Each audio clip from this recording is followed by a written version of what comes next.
안녕하십니까, 가공 샐러드입니다. 저는 일단은 가공 샐러드 맛 임용고시 교육학이라는 블로그를 운영을 하고 있고요.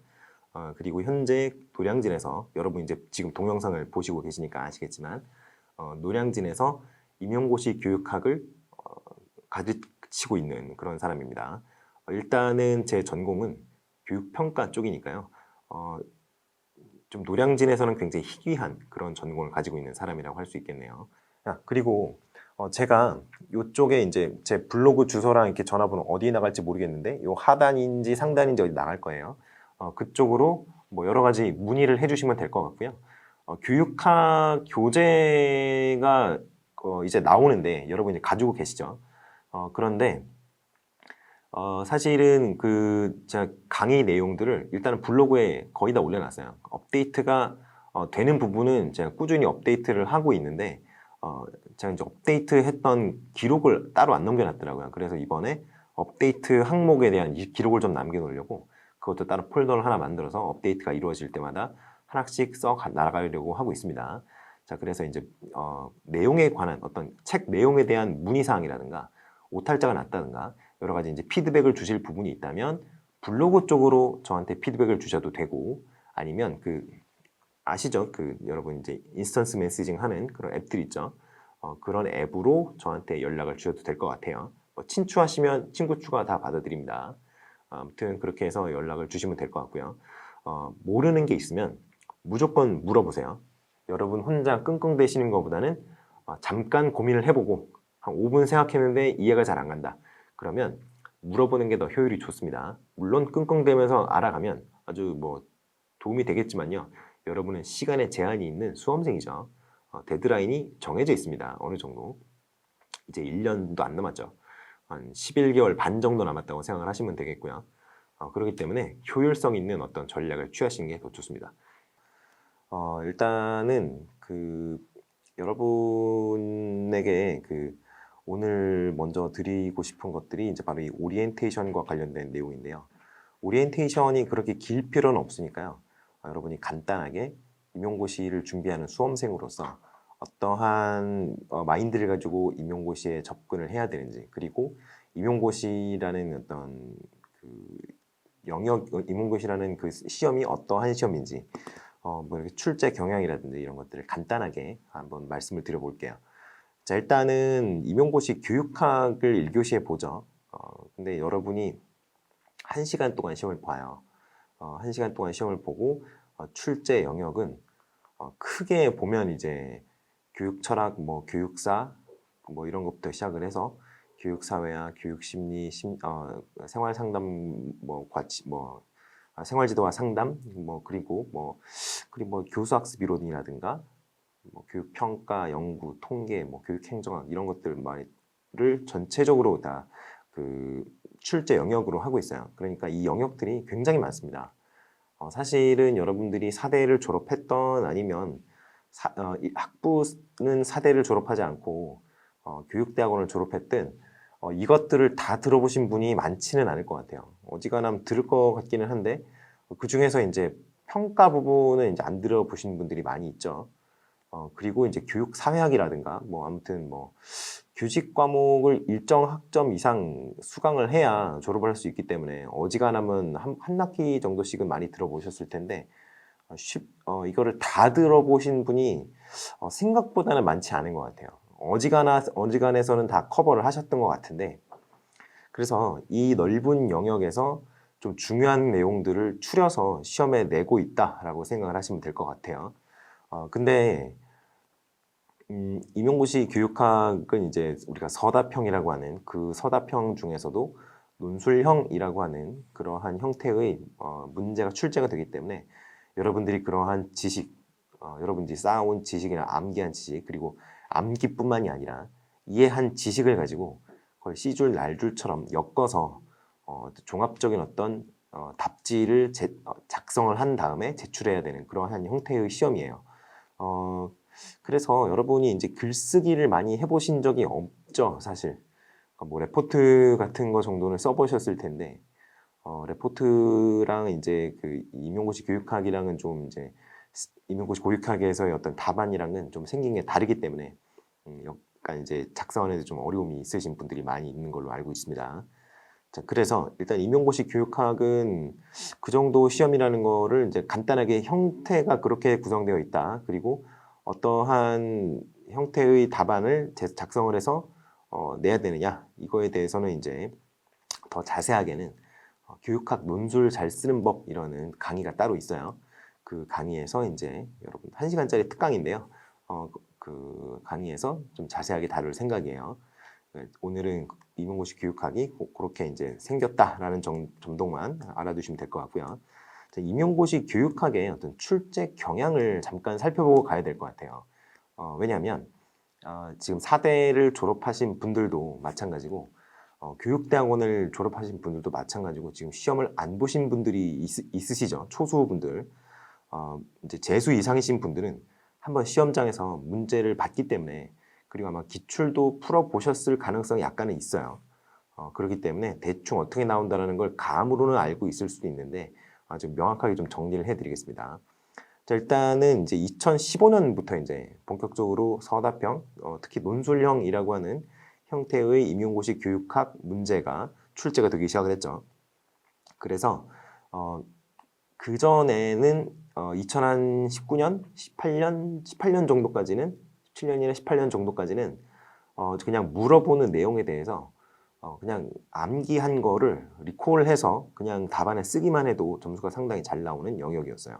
그러니까 교육학에서는 뭐 보통 이제 합격하시는 분들을 보면 한 18점, 19점 이상씩은 다들 맞으시는, 좀 안 나온 분들은 한 17점 맞으시는 분들도 있지만 합격자 기준으로 봤을 때는 보통 이제 과목에 따라 다 다릅니다. 이거는 과목에 따라 다릅니다만 이제 국어나 영어 같이 그 합격자 커트라인이 굉장히 높은 과목 그 선생님들 같은 경우에는 보통 한 18점, 19점씩은 다들 맞으시는 그런 영역이고요. 그거보다는 커트라인이 좀 낮은 그 전공들 있죠. 뭐 상담이라든가 뭐 체육교육과 체육 과목이라든가 이런 과목을 준비하시는 선생님들 같은 경우에는 그거보다는 좀 점수가 낮지만 그래도 임용고시 교육학 자체는 그렇게 어려운 그런 내용들이 많이 없기 때문에 그래도 한 17점, 18점씩은 다들 맞으시는 그러한 분위기기는 했죠. 왜냐하면 그때는 이제 깊이 있는 암기를 필요로 했던 그런 형태가 아니고 단지 그냥 팩트들을 암기를 했던 팩트들을 나열만 하면 되는 형태의 문제였기 때문에 그래요.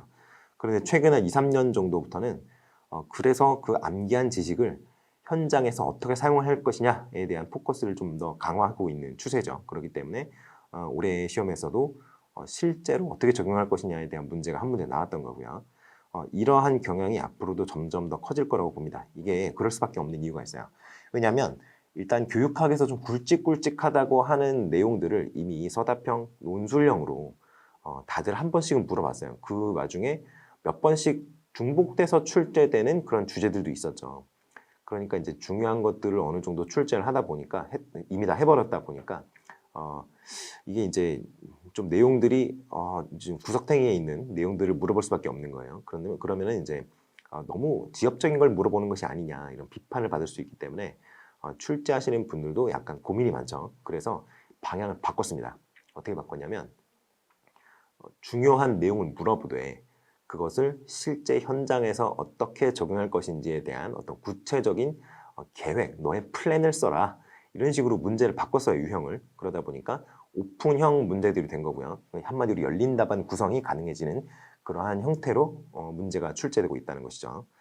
그래서 그런 특성들 때문에 기존의 노량진에서 이제 강의하시던 분들이 좀 이렇게 그분들도 이제 암기를 한 거를 그냥 가르쳐 주시는, 전달해 주시는 그런 전달자의 역할이었으면은 이제는 조금 더 넓어진 그 지식이 현장에서 학교에서 어떻게 적용을 할 수 있을 것이냐에 대한 고민을 좀 필요로 하는 그런 영역이 생기다 보니까 노량진 강사들 사이에서도 이제 경쟁력의 차이가 좀 확연하게 나타나기 시작을 하고 있죠. 확실히 교육에 대해서 어떤 이론의 실제의 적용, 이론과 실제의 어떤 교집합에 대해서 고민을 해보신 분들이 조금 더 경쟁력이 있는 것 같습니다. 자, 그래서 그렇게 출제 경향이 바뀌었다 이렇게 말씀을 드릴 수 있을 것 같고요. 자, 그러면 임용고시 교육학 그리고 임용고시 교육학의 어떤 출제 경향을 간단하게 알아봤다면 세 번째는 임용고시 이제 수험생으로서의 주의점을 몇 가지 알아보겠어요. 일단은 크게 두 가지 파트로 나눌 수 있을 것 같아요. 여기 써놓은 대로 수험 생활에 대한 어떤 주의점이 하나 있을 수 있고요. 학습에 대한 주의점이 하나 있을 수 있을 것 같아요. 자, 일단 수험 생활 같은 경우에는 가장 중요한 것은 마음을 거울처럼 매끈하게 유지를 해야 된다는 겁니다. 한마디로 마음에 어떤 심각한 동요나 이런 것이 오면 안 된다는 거예요. 예를 들어서 연애 문제가 있을 수 있죠. 남자친구나 여자친구가 있으셨던 분들은 그냥 쭉 사귀시면 돼요. 원래부터 사귀고 있었기 때문에 뭐 굳이 뭐 헤어진다거나 이러한 특별한 이벤트가 발생하지 않는다면 그냥 쭉 명경지수 같은 그런 마음을 유지할 수가 있어요. 그렇기 때문에 사귀시던 분들은 그냥 사귀시고 안 사귀셨던 분들은 올해 1년만큼은 좀 이제 이성에 대한 관심을 좀 되도록이면 끊으시고 공부에 집중하시기 바랍니다. 이게 왜 그러냐면요. 새로이 이성을 만나는 상황을 한번 생각을 해봅시다, 여러분이. 그러면 누군가 불꽃이 튀는 누군가가 있어야 될 거 아니에요. 일단은 그 사람과 만남을 가지기 위해서는. 그러면 그 사람에게 접근을 해서 친밀한 관계를 형성을 해야겠죠. 친밀한 관계를 형성을 하기까지 시간이 뭐 1분, 2분 이렇게 짧게 걸리는 게 아니라 뭐 일주일, 2주일, 뭐 한 달 이렇게 걸리죠. 그렇게 그 어떤 그 태스크에 집중하는 과정 동안 여러분이 공부에 쏟을 수 있는 그 어떤 정신적인 어떤 용량이 줄어들 수밖에 없어요. 여러분 교육 심리학을 공부해 보신 분들 아시죠? 이게 사람이 작동 기억에 차지하고 있는 어떤 그 영역, 작동 기억을 구성하고 있는 그 용량이 있을 거 아니에요? 그 용량이 다른 어떤 이슈에 의해서 점거되어 버리면 그 용량이 가용한 용량이 원래 이만큼이었는데 여기가 연애로 가득 차버리면 가용 용량이 이거밖에 안 되죠. 여러분 시험 불안 얘기할 때도 이런 얘기 많이 하잖아요. 시험에 대한 불안이 어떤 가용 용량, 그 작업 기억의 가용 용량인 이만큼에서 이만큼을 차지하고 있다면 과업을 해결하기 위해서 여러분이 사용할 수 있는 그 시험 불안을 겪는 친구가 사용할 수 있는 인지 구조의 용량이 이거밖에 안 남으니까 여유분. 그러니까 학업 성적이 좀 낮아진다. 어쩔 수 없이. 그런 거 여러분은 배우셨잖아요. 그러면 똑같습니다. 이것도 시험 불안이랑 똑같아요. 연애에 대한 생각이 머릿속에 이만큼 차지하고 있는데 나머지 이것만으로 공부를 해서 붙는다? 이건 좀 과욕이라고 할 수 있죠. 그러니까 연애를 안 하셔야 되는데 사람인지라 뭐 괜찮은 사람이 있으면 당연히 눈이 가고 호감이 생길 수 있잖아요. 사람인지라 호감이 가는 사람이 눈에 보이면 저절로 호감이 생길 수밖에 없잖아요. 그러면 그런 경우에 어떻게 해결을 하느냐? 제가 이제 경험을 쭉 해보니까 친구나 누군가에게 그 괜찮아 보이는 사람에 대한 얘기만 안 하면 됩니다. 그렇게 그 사람을 직접 보고 있을 때는 잘생겼다, 예쁘다, 귀엽다 이런 식으로 그냥 생각하고 말아요. 그게 끝이에요. 그런데 그 사실을 누군가에게, 여러분과 친한 누군가에게 말을 꺼내는 순간 여러분이 사랑의 포로가 됩니다. 그렇기 때문에 괜찮은 사람이 보이더라도 그 사람에 대한 언급 자체를 하지 말고 지나가시면 그냥 무난하게 지나갈 수 있는 확률이 굉장히 높아요. 그러니까 주의하실 점이 뭐다? 연애를 좀 안 하시고 지금 하고 계신 분들은 하시고 안 하고 계신 분들은 안 하시고 연애 상태에 대해서 쭉 스테디한 포지션을 유지를 하시라는 건데 만약에 연애를 안 하고 계신 분들 같은 경우에는 연애를 하고 싶은 상대가 이제 눈에 띌 수가 있단 말이에요. 그런 경우에는 그냥 그 사람에 대한 얘기를 다른 사람한테 하지 마라. 왜냐하면 그 사람에 대한 얘기를 다른 사람과 쉐어하는 순간 여러분이 사랑의 포로가 되기 때문에 그래요. 아시겠죠? 집에 가서 사랑이 시작이 되는 거기 때문에 그렇습니다. 그래서 그러한 점은 여러분께 좀 주의를 드리고 싶고요. 이거 농담하자고 하는 얘기가 아니에요. 실제로 그렇습니다. 자, 그리고 학습 측면이 굉장히 크죠. 학습이 여러분이 이제 아마도 많은 분들께서 이제 카페 같은 데 가입을 하셨을 거예요. 그 임용고시 무슨 자기 전공과 관련된 그 카페들이 있잖아요. 뭐 영어도 그렇고 뭐 국어도 그렇고 수학도 그렇고 다 카페들이 있으실 건데 그 카페에 보시면 합격 수기들이 올라와 있어요. 합격 수기. 합격 수기가 잔뜩 올라와 있죠. 근데 요거를 아마 임용고시 공부를 어떻게 했다라는 정보를 대부분 요 합격 수기에서 얻으셨을 겁니다. 그런데 저는 합격 수기를 되도록 보지 않는 것을 추천을 드려요. 이미 보신 분들이 많이 있기 때문에 어쩔 수 없는 측면이 있는데요. 더 이상 보지 마시라는 거죠. 이게 이유가 있습니다. 그게 왜 그러냐면 일단 여러분과 그 합격 수기를 작성한 작성자와는 여러 가지 학습자 특성이 달라요. 학습자 특성이 다르다는 것은 유리한 학습 방법도 다를 확률이 굉장히 높다라는 얘기입니다. 그래서 물론 여러분이 이걸 다 아는 내용이에요. 이론적으로는. 왜냐하면 여러분들 대부분 교육 심리학은 들으셨을 거기 때문에 학교를 다니실 때 이거는 당연히 머릿속으로 아는 내용인데 여러분이 합격 수기를 읽는 이유가 뭔지 저는 알 것 같아요. 여러분이 왜 합격 수기를 읽느냐면 여러분은 신분이 확보가 되어 있지 않은 어떤 고정된 신분이 확보가 되어 있지 않은 수험생이기 때문에 그래요. 그러니까 어떻게 공부를 하는 것이 더 좋을까라는 고민을 할 수밖에 없고요. 여러분의 목표는 수험생인 만큼 여러분의 목표는 합격이 되기 때문에 어떠한 방법으로 하는 것이 더 공부를 잘 할 수 있는 방법인가 이것에 대해서 탐색을 할 수밖에 없죠. 그렇기 때문에 읽는 거 충분히 이해를 합니다. 그런데 이 방법은 그 글 작성자에게 좀 적합한 방법일 확률이 높아요. 여러분에게는 그다지 적합성이 높지 않은 그런 확률이 굉장히 높죠. 물론 합격자들을 쭉 모아가지고 공부한 내용들을 쭉 살펴보면 몇 가지 공통되는 면이 있어요. 그렇기 때문에 그 공통되는 면 몇 가지를 추려서 어떻게 공부하시라는 말씀을 좀 이따가 드릴 건데 일단 그 전에 합격 수기를 많이 읽으시면 그다지 도움이 안 된다는 얘기를 하고 싶어요. 자, 합격 수기가 도움이 안 되는 이유가 일단은 개인차 특성이 좀 다르기 때문에 그렇다라는 것도 있고요. 두 번째가 뭐냐면 시간이 지나면 지날수록 여러분의 자신감 자체가 지금 상태가 여러분 대학교 입학했을 때 자신감 상태 여기라고 생각을 합시다. 그러면 여기라고 생각을 합시다. 여기가 아니고 그러면 개론 수업을 들어요. 그러면 자신감. 그러면 개론 수업을 들으면 쭉 올라가요. 이렇게 자신감이 높을 수가 없어요. 기껏해야 개론 드는 건데 근데 공부를 점점 하다 보면 이게 곤두박질치죠. 자존심이. 그러다가 이제 박사학위를 받게 되면 저렇게 올라가죠. 이때가 되면은 내가 모르는구나 라는 확실하게 알 수 있기 때문에 그래도 내가 모르는 부분 빼고는 내가 좀 안다라는 걸 확신을 할 수 있어요. 이거는 국가공인 자격증이 그걸 증명을 해줍니다. 박사라는 타이틀은 아무나 얻는 게 아니죠. 그래서 여러분이 지금 이제 처음 공부를 시작을 했을 때는 내가 그래도 사대를 나와서 그래도 교직 과목을 들었는데 내가 설마 그렇게 모를까? 라고 생각을 해요. 그리고 대충 들어보면 대충 아는 것 같거든요. 자신감이 이 상태에 있죠. 그래서 공부를 하고 모의고사를 풀어보다 보면 점수 나오는 걸 보면은 쭉 떨어져요. 이 상태가 되면은 여기서 이렇게 올라갔다 하면은 원래 시작했던 그 자존심보다 레벨보다 훨씬 낮은 상태가 오게 되거든요. 많은 사람들이 이런 경험을 해요.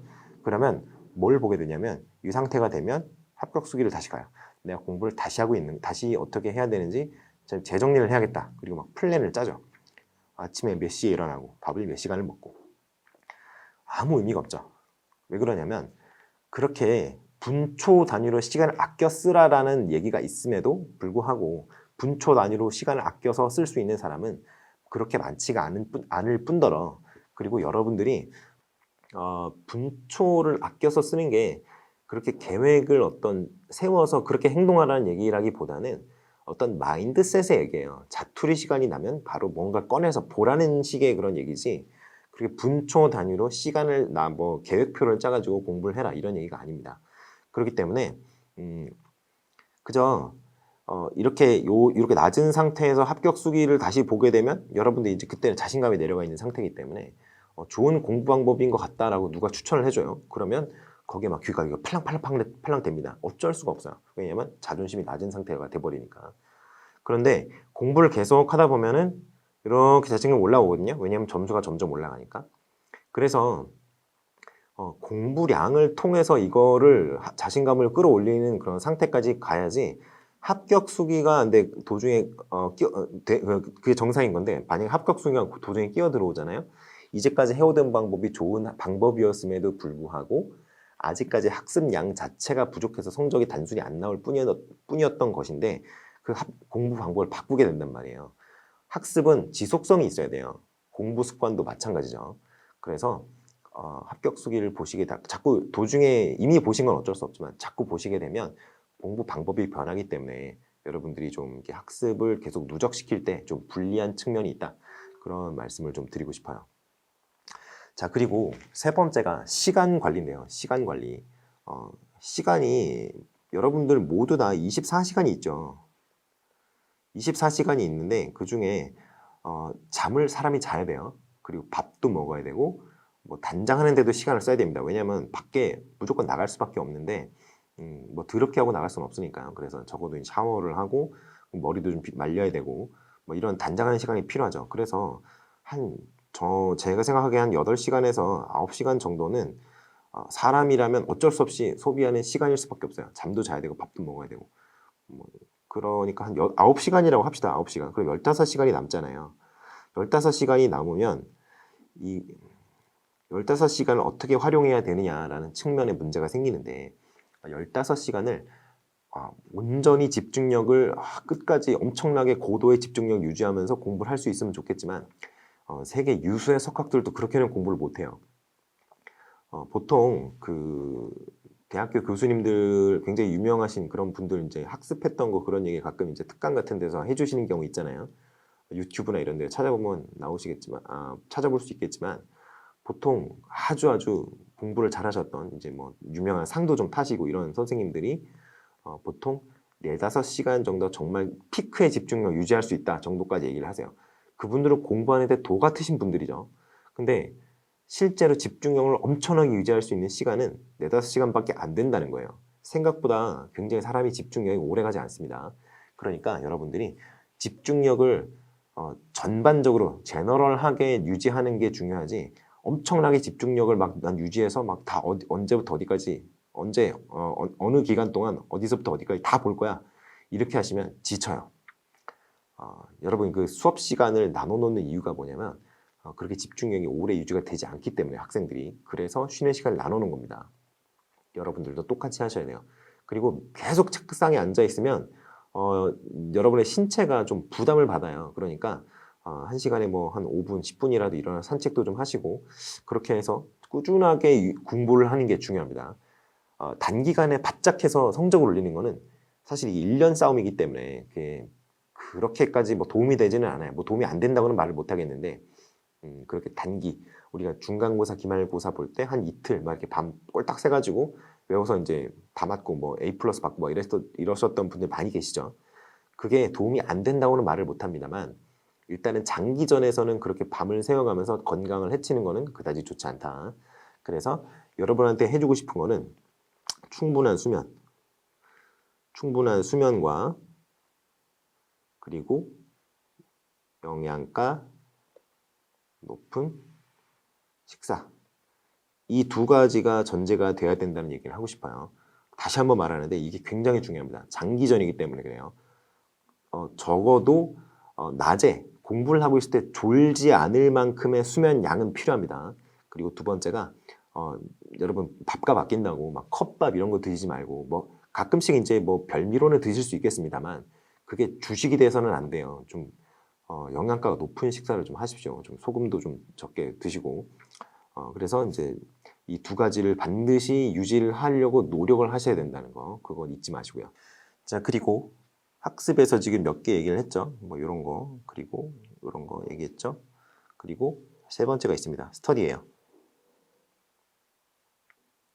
스터디는 많이 하시는 게 별로 좋지 않아요. 스터디는 사실 뭐 여러분 스터디 하실 이유가 뭐 크게 있나요? 스터디 같은 거는 글쎄요, 그 기분 전환을 위해서는 뭐 도움이 될 수도 있어요. 다른 사람과 좀 말도 하고 뭐 그렇게 하고 스트레스 좀 풀고 그러는 차원에서는 좀 크게 그런 차원에서는 조금 의미가 있을 수 있는데 사실 스터디를 하게 되면 스터디 1을 모아야 되죠. 또 아니면 여러분이 스터디 장이 아니라면 나에게 맞는 스터디를 찾을 때까지 끊임없이 스터디를 바꿔야 되죠. 굉장히 그 정력의 낭비가 심한 그런 행위입니다. 그래서 스터디는 제가 이제 그 전에 본 케이스로는 월화수목금토일을 스터디를 돌아가면서 하는 분이 있었어요. 스터디를 한번 하게 되면 스터디에 가서 이제 남에게 민폐를 끼치지 않아야 된다는 그런 어떤 부담감이 생기기 때문에 스터디를 하는 게 좋다. 이렇게 말씀을 하시는 분들이 있는데요. 글쎄요. 그분들이 어떻게 공부를 평소에 잘 하셨던 분이라면 글쎄 그거는 그분한테 맞는 방법이라 그럴 수 있는데요. 일반적으로는 스터디가 그렇게 공부에서 있어서 도움이 되지는 않습니다. 물론 스터디에 가서 이렇게 자기가 이해를 한 내용, 자기가 암기를 한 내용을 어떤 그 키워드 없이, 그러니까 인출 단서 없이 자기가 인출해보는 연습을 한다는 측면에서는 도움이 될 수 있어요. 그렇지만 일반적으로는 별로 도움이 안 되기 때문에 스터디는 뭐 교육학 하나, 뭐 전공 하나, 이 정도가 그냥 적당하다고 봅니다. 근데 이것도 사실 스터디 하게 되면 여러분 이제 많이 경험을 하실 텐데, 스터디를 하기 시작하게 되면 경험을 하실 텐데 많이 깨져요, 스터디가. 왜냐하면 이제 안 나오시는 분들이 있고 좀 불성실한 분들이 있고 다 내 맘 같지 않죠. 그리고 여러분이 그 불성실한 사람, 안 나오는 사람이 될 수도 있죠. 물론 처음부터 그런 마음을 가지고 스터디를 시작하는 분은 없어요. 근데 살다 보면 이게 사람이 생활 패턴이라는 게 자기가 갖고 있는 패턴이 있는데 그거를 다른 사람과 맞추려고 하다 보니까 이게 쉽지가 않단 말이에요. 그러니까 이제 자신도 모르게 이제 불성실한 사람이 되는 건데, 아무튼 그러다 보니까 좀 이렇게 여러 가지 문제가 발생을 합니다. 그래서 이제 깨지고 그럼 다시 또 구하고 이렇게 되는데요. 그렇게 하지 마시고 스터디를 하시게 되면 내가 공부를 하고 싶은 게 뭐다라고 딱 정하세요. 예를 들어서 가공 샐러드 모의고사 프리 스터디, 풀어보는 스터디. 그러면 모여서 1시간 동안 딱 쓰고 자신의 어떤 구상 같은 거를 서로 수혈을 하고 빠이빠이 하고 딱 이렇게 7, 8월 7, 8월 모의고사 기간만 딱 모여서 모의고사를 풀어보자 라고 한다든가, 아니면 기출 스터디 딱 해가지고 기출만 한번 쭉 써보는 그런 스터디를 한다든가, 그렇게 해서 토픽 바이 토픽으로 단기적으로 스터디를 하고 딱 끝내야지 그걸 질질 끌고 가시면서 나중에 무슨 인연 그런 거는 합격하고 나서 찾으셔도 돼요. 그분들과 굳이 어떤 깊은 인간적인 관계를 맺어야 될 필요는 없습니다. 약간은 좀 쓸쓸한 얘기긴 합니다만 아무튼 그래요. 그러니까 이 정도는 좀 신경을 써 주셔야 된다. 스터디는 과유불급이다. 과유불급. 그러니까 맥스가 이거 맥스. 이게 맥스치예요. 맥스치고 그냥 그 최소치는 그냥 0 해도 돼요. 저는 굳이 스터디가 필요하다고 생각하지는 않는 사람이라서. 그리고 스터디에 가면은 자기가 생각하지 못했던 여러 관점들을 전달받을 수 있다 이런 얘기를 하시는데요. 글쎄요. 그럴 수도 있지만 그렇지 않을 확률도 굉장히 높다는 것을 알아두셔야 돼요. 그러니까 스터디에 너무 목매지 마시라, 이렇게 말씀드릴 수 있을 것 같아요. 자, 이렇게 제가 간단하게 오리엔테이션을 이렇게 진행을 했는데 임용고시 전반에 대한 이제 얘기를 한번 나눠봤고요. 그리고 이제 여러분이 이러한 것들을 고려를 했을 때 저와 함께하면 좀 많이 도움이 된다는 말씀을 드리고 싶어요. 왜 그러냐면 일단은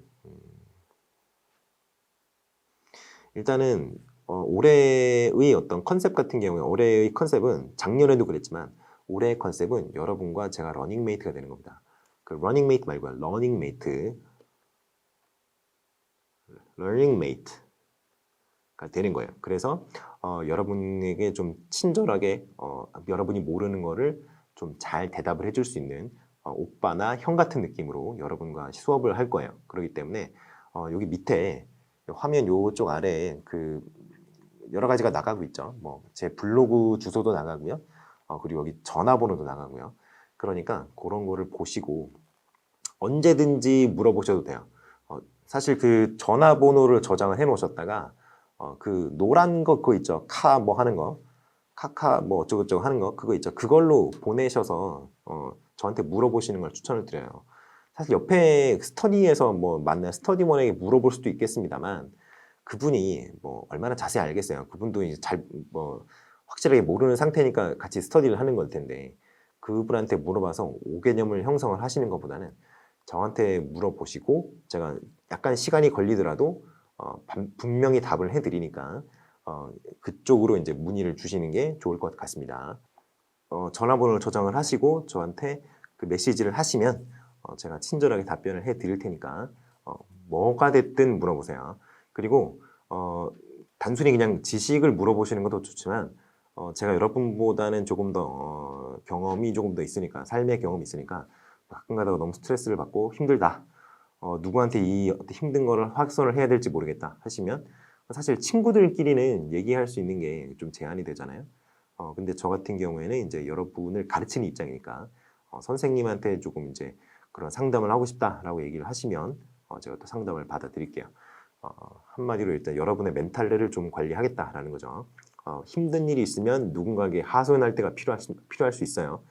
저를 찾으시면 됩니다. 아시겠죠? 자, 그렇게 생각을 하시면 될 것 같고요. 그리고 이제 그 1, 2월 같은 경우에는 모의고사는 없습니다. 1, 2월 달에는 여러분이 모의고사를 쓸 수 있는 그런 상태가 아니에요. 대신 이론적인 공부를 좀 인텐스하게 갈 겁니다.